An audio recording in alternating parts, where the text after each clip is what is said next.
ko i-explain sa blackboard. All you have to do is to chat. Mahirap yun. So, kailangan, habang in-explain ko, ginagawa ko isa-isa. Okay? Example number 3. Sa example number 3, nawawala ang N. So, hahanapin ang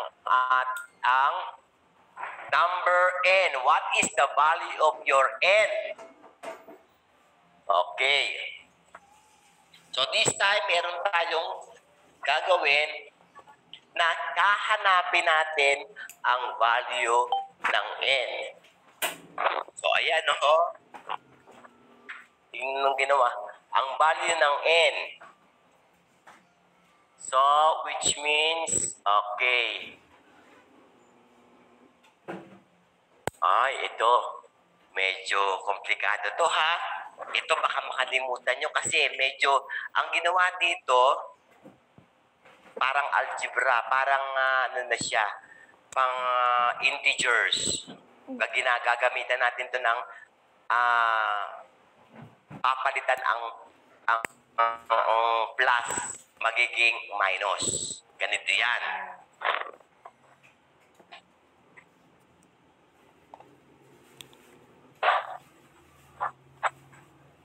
Divide by 8. Ayan, nakita nyo ito. Tingnan nyo maigi. Plus N. Equals, ano yun? 19. So, ito, nawawala. Hahanapin natin yan. Ano ba yung number N? Anong number ba yung N?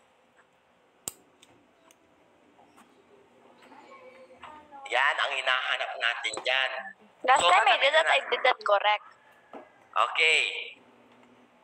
So, hanapin natin yung N. Paano? O, MDAS tayo. Tingnan maigi. Yan ang sinasabi ko sa inyo. 16 times 2 divided by 8. Pwede bang pagsabayin? No. Pwede ba tayo magsabay-sabay dyan? I-divide mo, multiply agad-agad? No. No. Ang tanong, ang tanong, yung 2 ba, pwede bang i-divide ng 8? Oh. No. So, pagka hindi pwedeng i-divide ng 8, saan ang punta nyo ngayon? Anong first step nyo ngayon? 8 times 16. Okay, times. So, times natin ngayon.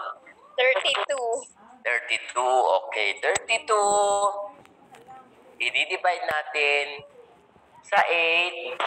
Copy lahat. Wala kayong gagawin. Copy lang. Ayan. Just copy. Okay, pwede na natin tayo mag-divide from left to right. Kasi left to right eh. Left to right. Kung pwede sanang divide, dito muna tayo. Left to right. Kaso hindi po pwede. Kaya punta tayo ng multiplication. So, 32, i-divide ng 8. How many? 4. Okay, 4. Copy. What? Okay. 19. Okay. So, yung number 4, 4 plus 50. yung number 4, ililipat natin sa kabila. Ililipat dito. Ito yung, di ba ito yung isang side, dalawang side. Di ba? Yan, nakita nyo? Okay. 19 plus 4. Kukoplayin lang natin yung N. Copy yung N, ha? N lang. Copy yung N. Tapos equal. Copy yung 19. Yan. Yan pala ginawa ko. Paano natin gagawin yung 4? Saan natin pupunta? Diyan sa N. Saan natin ilalagay yung 4? 19. Okay, sa 19. Ililipat natin yung 4 sa 19. Paglipat natin ng 4, ima-minus natin yung 4 dito.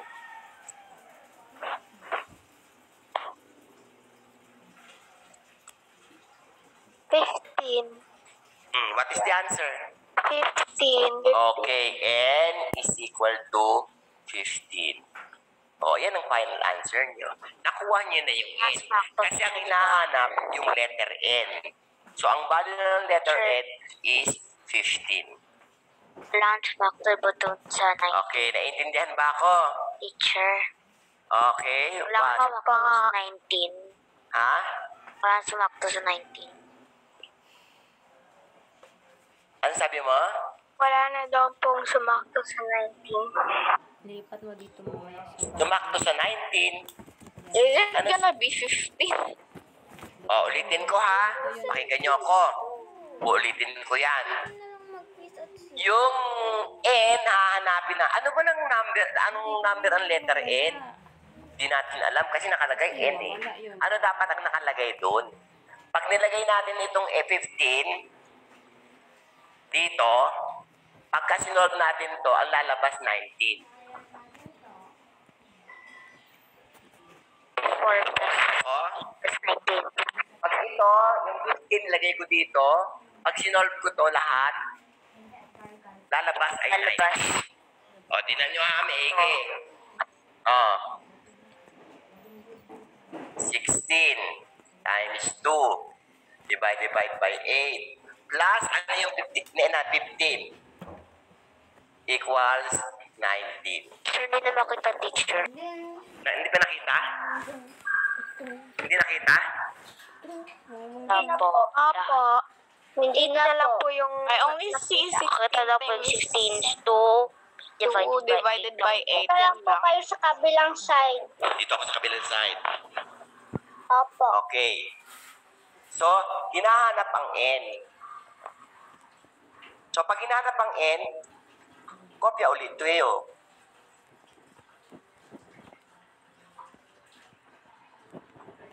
Wala yung N, di ba? Ano yung nakuha ng N? 15 equals 19. Okay. So, kailangan 19 ito para mag-equal. Pagka nag-equal siya, tama tayo. O, 32. Divide. Tapos, plus 15. Copy. Puro copy lang. Divide. 4 plus 15. 19. 4 plus 15. 19. 90. O, tama ang sagot mo. Pareha silang 19. Nag-equal sila. Kung hindi sila mag-equal, mali ang answer mo. Kailangan equal na equal, teacher. Equal. Kailangan, pag sinabing equal, parehas. Babae, equal, babae. Hindi babae, equal, lalaki. Lalaki, equal, lalaki. Intindihan? Tao, equal, tao. Hindi tao, equal, hayop. Kailangan hayop, equal, hayop. Naintindihan ba ako equal? Parehas. Eh, 19, nakuha natin, 19 both. On the other side, 19. On the other side, 19. So, the answer is 15. Ang hinahanap kasi, what is the value of your N? And that is number 15. Okay, screenshot. Oh, practice naman kayo. Naku, wala na tayong time. Di bale, hindi mo na ako magbibigay ng assignment. Magpa-practice muna kayo sa susunod. Ha? Nahulog si Magpa-practice Q. muna kayo. Tsaka ako magbibigay ng assignment. Tapos susunod na meeting natin, may seat work na kayo. Naintindihan ba? Apo. So wala pa muna tayong assignment, wala pa lahat. Magpa-practice muna tayo. It's because ilang minuto na lang tayo. 5. O ito, pwede ba? Yan. Isulat nyo sa ano nyo. Isulat nyo sa papel.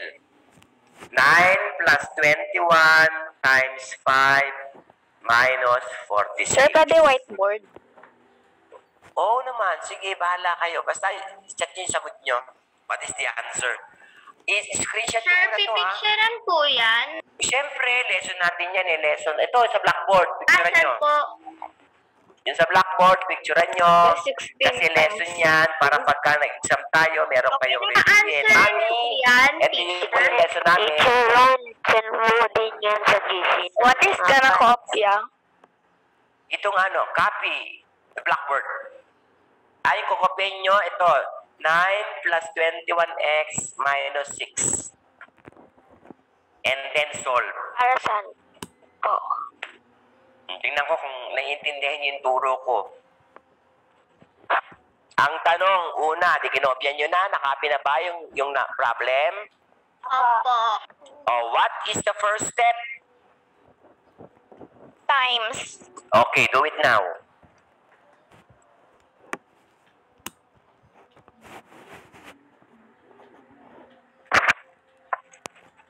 After your times, 9 plus what is the second step? 5. Plus. Plus, okay. And the last step, what is the last step? Minus. Minus. Okay, what is the answer? Chat nyo. Wait. Chat. Chat. Chat po, tapos pipicturean po. Ha? Chat po, tapos pipicturean. Hindi, chat din to sa chatting natin, sa chat natin. Yung picturean mo yung sa Blackboard. Kasi lesson natin yan. Sagutin po Hindi po pipicturean galing sa notebook. Hindi na, kasi exercise tayo, nag-exercise. What is your answer? Hindi na. Send your answer sa chat. You know how to... Di ba? Dapat private. Private nyo. Private. Okay, private. Brazilia's private. Okay. Para hindi makikita yung... done na. Okay, sige, habang... Sir RJ, anong gagawin po? Oy, Sir RJ, not me. I'm Ron. Sir, na-chat Sir ko na Ron. po. Okay, teka. Hindi ko pa... Wait lang, ha? Sir, nasa ng example? Ayan. Practice po. Ayan ang practice. Yung problem mo. Sir, nasa ng example? Okay, what the answer? Sam, tama. Wait lang. Tingnan ko lahat ang answer. Okay, wait lang. Titignan ko answers nyo. Si Sam, tama, nakita ko na. Wait lang, ang dami kayo nang Sir, nag-chat. nasend ko na po. Okay, wait lang. Sir RJ. Sir Hindi Ron, Sir Ron, not RJ, ah. ano Okay. po? Anong gagawin? Ayan yung sa Blackboard, sa Q-Weaver. Solve nyo. Faro, tama, 68. Brazilias, ay, pati pinabi yung sagot. Sino nagsagot? Si Faro, si Brazilias pa lang. Faro. Anela, tama. Teacher, may nag-send po sa everyone, si James Priscilas. Hindi sa FB. Dito tayo sa chatting, box. Wag sa FB ko. Ganito din sundin mo. Manalo, tama. Ay, Manalo. Sobra. Napakataas ng mo. Ay, baka mali lang tingin mo. Pero, baliktad lang. Pero actually, yung numbers mo Manalo. Sundin mo kasi yan. Andun lahat. Kaya lang, Hindi ang gawin mo. ang problema, mali yung pagkaka-arrange. Huge, tama. Sino pa? So, magka-cut na to ha. Magka-cut na. 1 minute na lang. Magka-cut na. Tuloy na lang natin sa susunod yung exercise natin, ha? But anyway, yung mga nagkasagot, Oo na. understood na. Teacher, tama na po. Tingnan What? mo po. Plus. Tama na ba po? Di ba on Ha? time? Calvin? Oh, What? 21 times 5. Wait. Solve kayo kasi 1 minute na lang. Kaya na magka-cut na to. Biglang magka-cut. Minus. I-check niyo na po sa chat box. Ito. Manalos? 1 over Okay na, tama na, Manalo. Belano, tama. Mateo, tama.